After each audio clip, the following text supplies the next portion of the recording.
All right, good afternoon, boys and girls. Welcome to another lesson here with Coach Matt. I hope you guys have all been having a fantastic week, and I hope you're all ready for a nice chess lesson. Get those brains working. Thank you for those of you who arrived on time. Much appreciated. All right, guys, first things first, I really hope that you guys have been practicing. That you've been doing the program that we've set out for you with all the exercises and practicing your gameplay on a weekly basis. Remember, guys, practice makes perfect. And if you want to up your game, if you want to improve your chess skills, you're going to have to put a little bit of work in. You're going to have to invest a little bit of time. That's just a matter of fact. Okay, it's just something that you have to do. All right, but I've seen quite a few of you online, and I hope to see a few more of you playing on a regular basis and practicing and mastering and improving your skills. All right, let's get started with today's lesson. We've got a similar structure that we've been using over the last, let's say, few lessons, where we start off with a few mates just to get those brains warmed up, get the engines rolling over. Then we've got a nice pass pawn exercise that's pretty exciting, followed by a little bit of gameplay, which I think we'll enjoy. And then hopefully we've got time, we can complete the converting of a winning or one endgame position. Let's get right into it. All right, guys. White to play mate in one. Looks like white has already, if we just start here, white has an overwhelming material advantage. I mean, it's crazy here. It's two rooks, a knight, and a bishop against two pawns. Oof, it's pretty sad for black. So nobody would blame you if, excuse me, you took the nice and slow and steady route here, where you just sort of defended this rook. Promoted this pawn. Lots of ways to win this position. Any case, mates in one. Let's see if we can find it. You guys, let's see who can come up with the answer.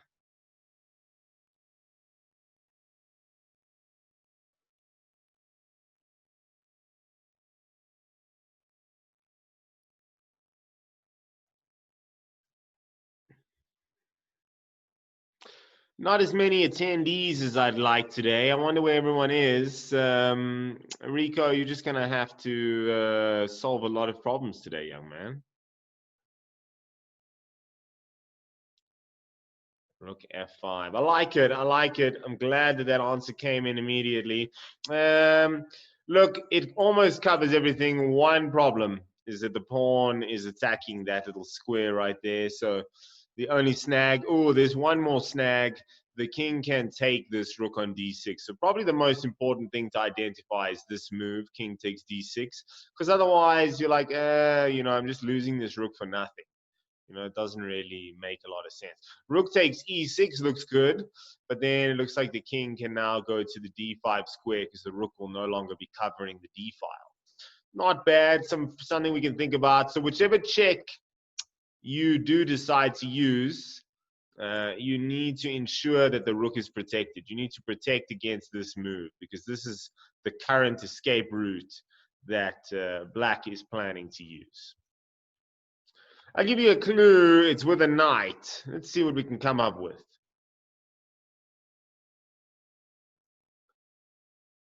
Yeah, and it's a bit of a tricky one. I'm not gonna lie to you.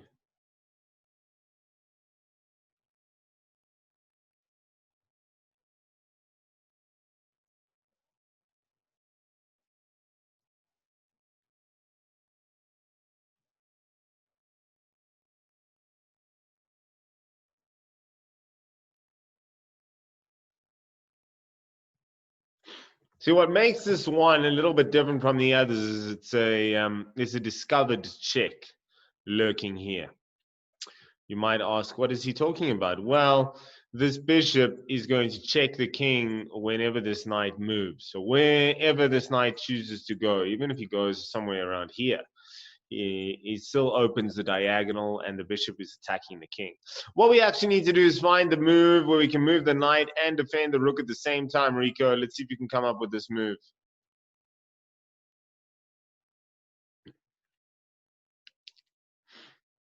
Move the knight, defend the rook.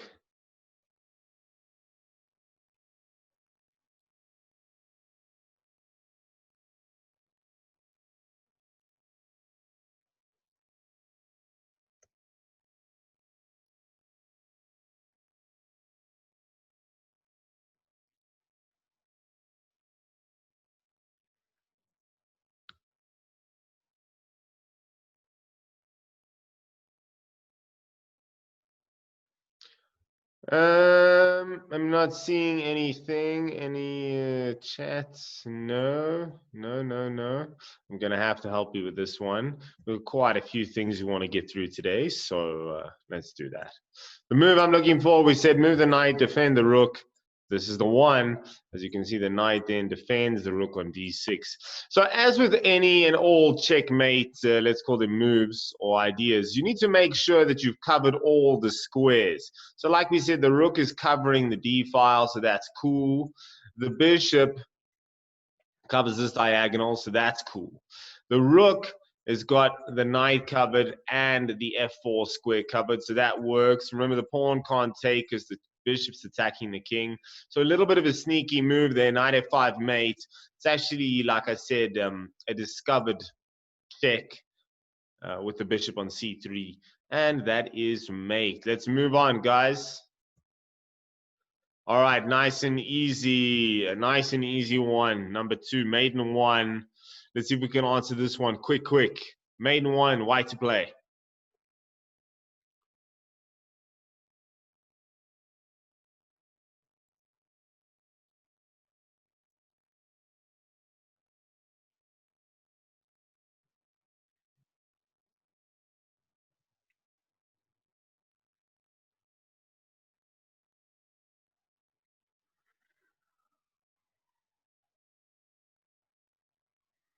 So you need to look at all possible checks. Where can I check the king? What can I do in this position?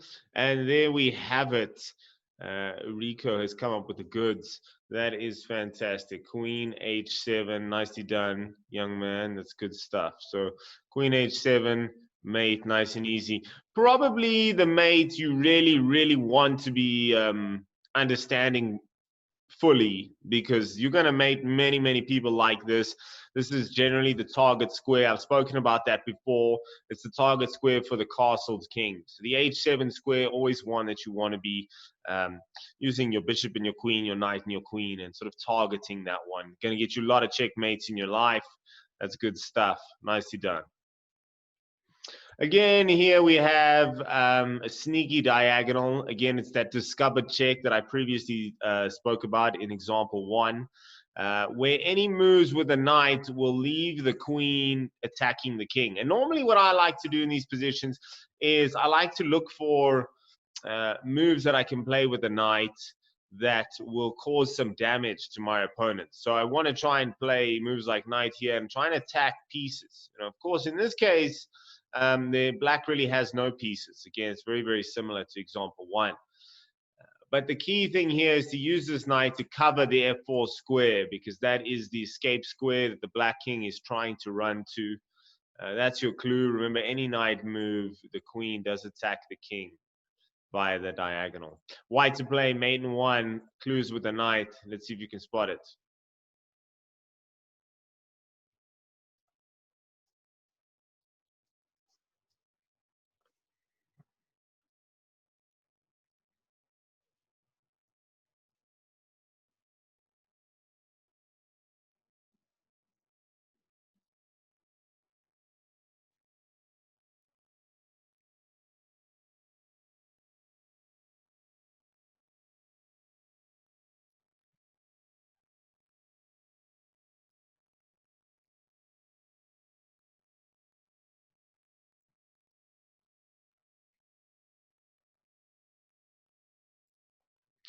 Remember, f4 is the key square, the square we're trying to cover, so the king can't run away.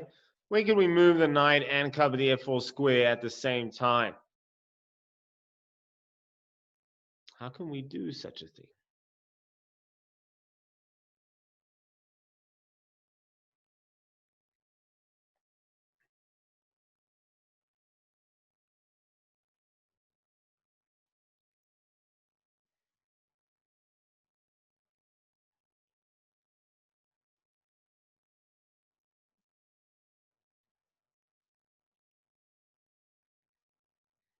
Okay, it doesn't look like we've come up with any solutions here. Okay, so we said we need to move the knight. We said we need to cover the square. So my first instinct is this. And I'm like, okay, I'm covering that square. That should work out. Of course, we can't move into our own pawn, so that's a bit of a snag. And then the next one is, how else am I going to cover the square? Well, maybe I could go knight takes e6. And then I'd start to think about, is there any escape route for the king? So I think the most important one to tie in now is just to understand that the rook covers the d file, so that's cool. Those squares are all taken away from black. Um, these squares also covered. Of course, the queen's going to cover the full diagonal. And as we said, the knight needed to cover this f4 square, so that's cool. The knight's also defended by the bishop, so that covers that. We're quite happy. It looks like black is out of escape squares. A nifty little discovered check and mate. Nice. All right, and an easy one to finish things off. White to play mate in one. Let's see if we can come up with the goods here. It has to be a check, and not too much to consider here in this position.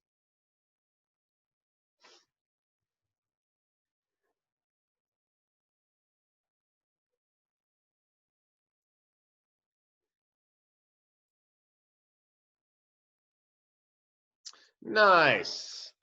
Rico spots it quickly. That is good stuff. Knight f7. I think the key thing, well, it's one of the only checks, so, but the key thing I was going to mention is just to realize that the rook is then opened up and that these squares are then covered. So the king is unable, let's make it a different color, is unable to escape onto these squares. Bishop covers h7. So, ooh, looks a bit of a mess here, but all the squares are covered. Knight f7 is mate. Nicely done. Good work. Let's move. All right, so this is quite an interesting example. And it's taken from sort of a very old position where we've got an end game where basically it's pawns against the knight here. White's got extra pawns on the board, but black's got the additional knight. So if you did it on normal points, you might say white's got 1, 2, 3, 4, 5 points. Black's got 1, 2, 3 plus 3 is 6. So technically, black is 1 point ahead as far as the material is concerned. But this guy over here is a massive, let's say, plus card for white and a big scare card for black. So this guy has got a clear path to promotion. What do we call that? Well, it should be no surprise. It's the name of or the title of the chapter, Passed Pawns. Okay, and the rule is passed pawns need to be pushed, but passed pawns also need to be looked after. They are gold. You know, they are potential queens. This is a potential queen right here. There's also, it looks like, an option to create a potential queen over here, because with 2-on-1, we're going to be able to create an overlap like g5, h6, pawn takes, and then this guy will also become quite menacing, also the potential to become a queen. So we've got some interesting options ahead of us, and black certainly got his work cut out for him. So I think if it were black to play here, he probably would be able to save this game, probably win it actually. But it's not, so it's white to play. We're going to play a6. Of course, we want to put black under a little bit of pressure here. They're going to now need to bring the knight back to this square, which is then guarding these two squares, which sort of saves the day, at least for now. Knight c7, a7. Not a hard move to find, of course. Otherwise, the knight's just grabbing my pawn, and that's no good. So now this knight is basically tied down to this square. Otherwise, of course, I'm just going to promote. He kind of needs to stay there. He needs to guard that square.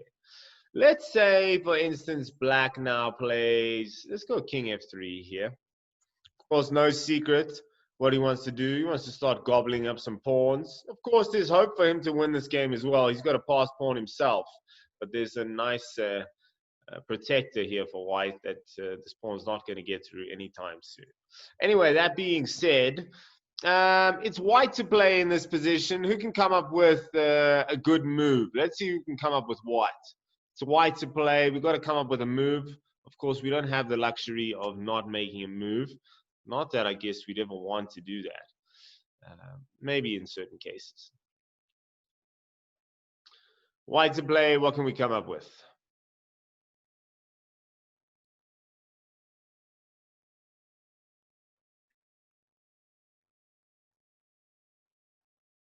Pawn to g5 does look very, very logical. I'm a big fan of that move. That was my plan the whole time, but then I saw there was another move. I was like quite amazed by that. But we'll go with your advice, Rico. Thank you. Pawn to g5 looks good, and I'll talk about the other move afterwards. So g5 looks good. Let's say black says, okay, he's going to go after these pawns. King f4. He now attacks both of these pawns at the same time. We know that 2 attacks simultaneously is a double attack. Let's come up with another move for white, please. What are we going to do about this problem? We definitely don't want to let the king just help himself to our pawns. That's not going to be a good solution. So what can we do to solve this problem?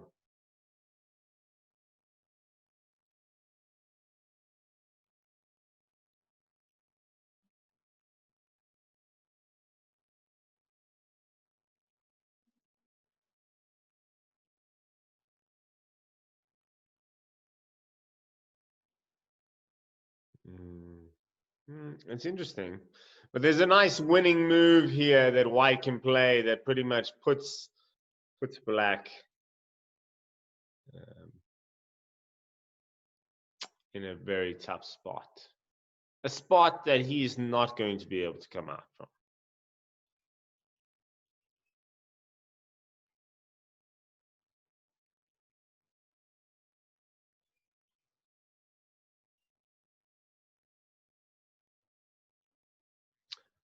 No solutions?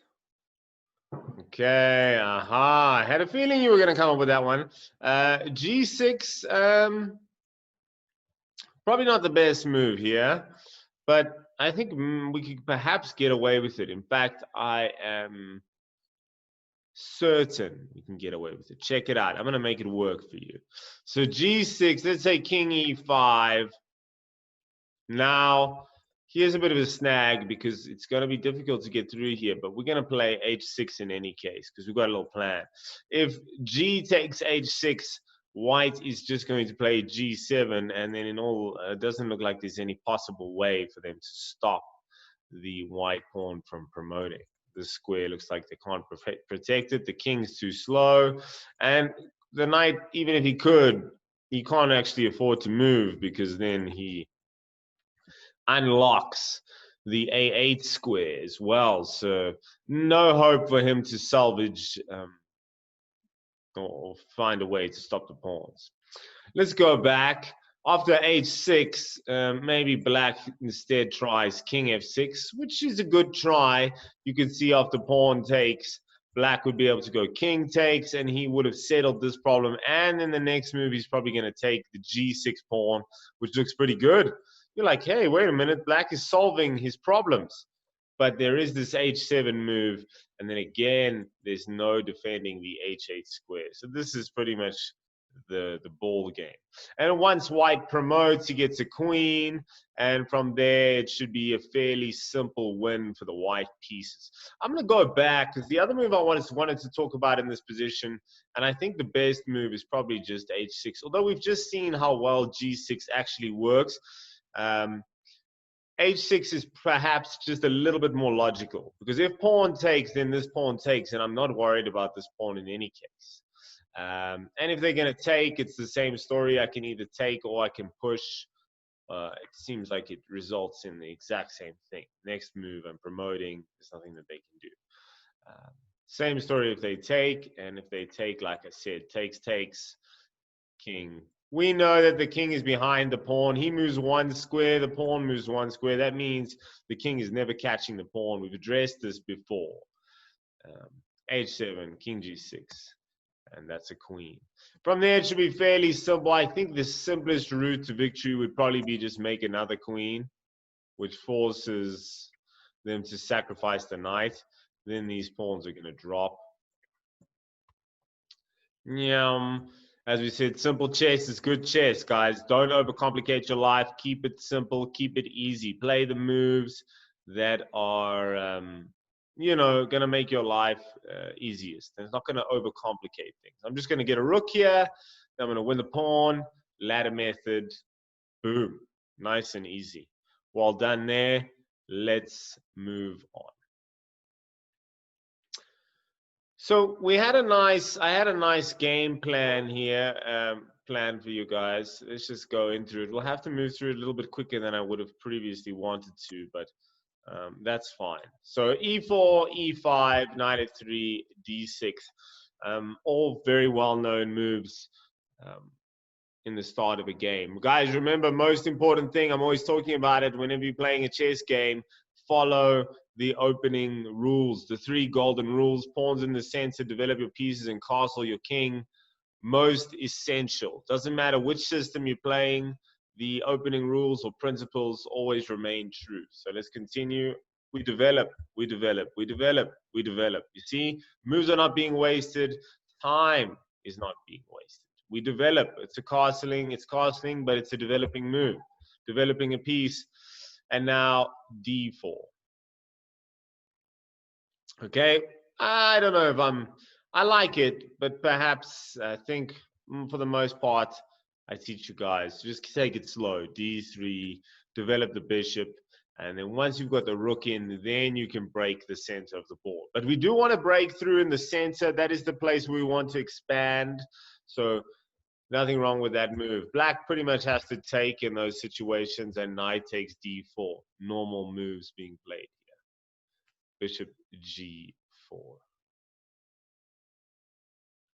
Okay, it's at this point where I'm going to turn things around and I'm going to start looking at this from Black's perspective. So we look at it with a little bit of on both sides. Remember, as always, with any position, you need to try and look at it from both sides. What is my opponent going to do? What can he do? So White's got a little bit of a problem here. And what is that problem? The problem is that the queen is attacked, and if the queen moves, then this knight on d4 is going to drop. So he's got to be very careful about his choice here. I think there is a fairly easy move to play for White, and that is f3, rather, sorry, which shuts down the attack and then actually turns the attack around. And I think if White were to play this move, everything would be cool. Bishop just goes back. White's still got a piece to develop, so he probably play there. Then Black would castle. And okay, we've got a good game on our hands. Both players playing really well, and we'd have to see how it unfolds from there. But going back to this position after Bishop g4, White makes an error here and goes Queen e1. And this is why we turn things around. Just have a look at it from Black's perspective. So of course, Black's not going to hesitate. Boom, picks up a free piece. Black plays h3. What's the move? I mean, White, sorry. What's the move for Black? Let's see who can come up with a nice quality move for the Black pieces.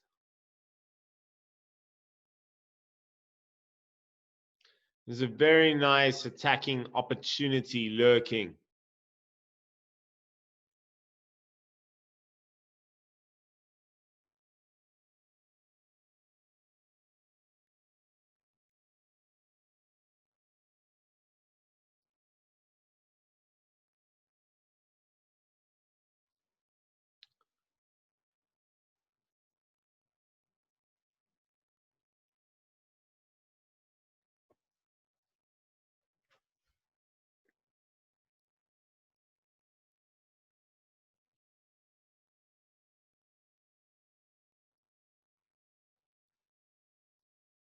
So of course the bishop's under attack, but we have something else that is available to us.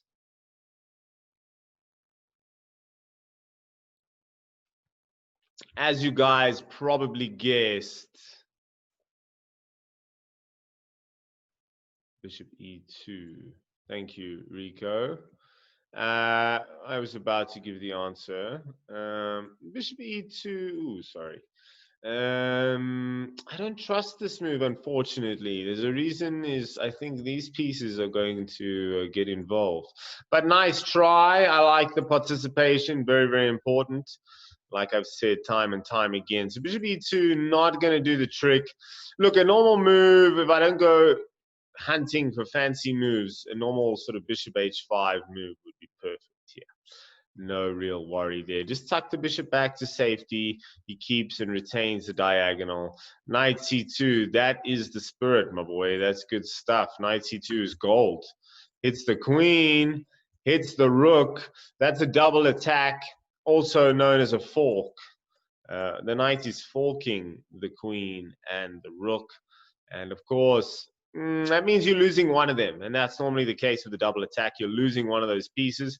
Which piece are they going to lose? Obviously, they're going to have to move the queen. Worth mentioning, you see the bishop also covering that diagonal. The only available square is queen d2. Black says, thank you for the rook, guys. So he snacks on that rook.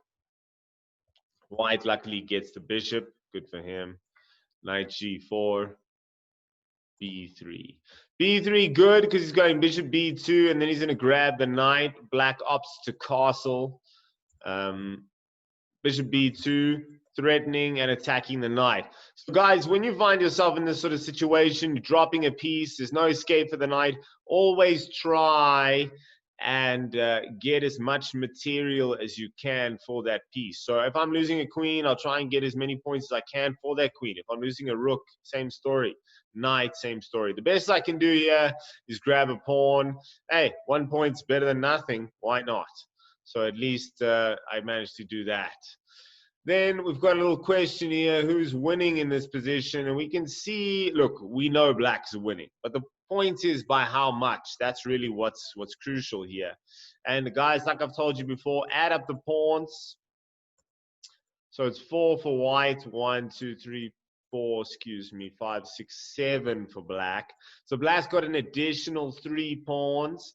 It's rook for rook. It's knight for knight. It's bishop for bishop. It's queen for queen. So what does that mean? That means I have an extra rook against their bishop. So I've basically, as black, I've got a rook and 3 pawns. Because remember, I was 3 pawns ahead. I've got a rook and 3 pawns against the bishop. 5 and 3 is 8 points against their 3 points. It looks like I am 5 points clear as black. Guys, remember to cancel out the pieces. It makes your life a lot easier. So knight for knight, queen for queen, rook for rook, bishop for bishop. There's no need adding those up. You just cancel it out. Say, I've got one, they've got one, that's even.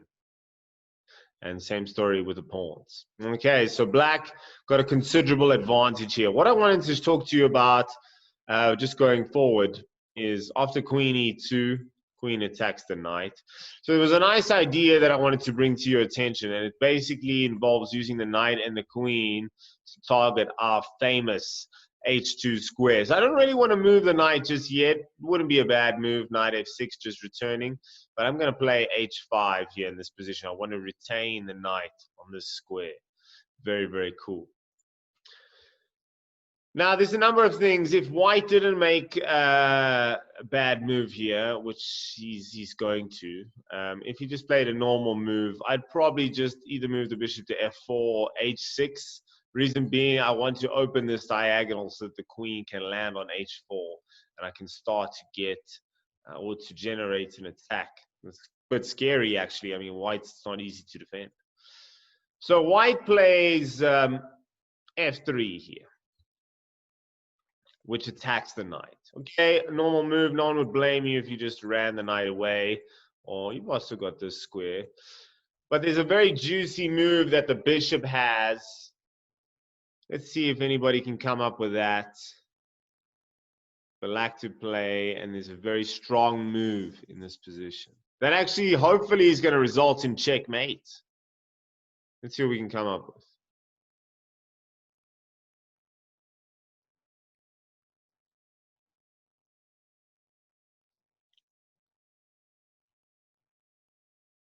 It's a check. I'll give it away a little bit.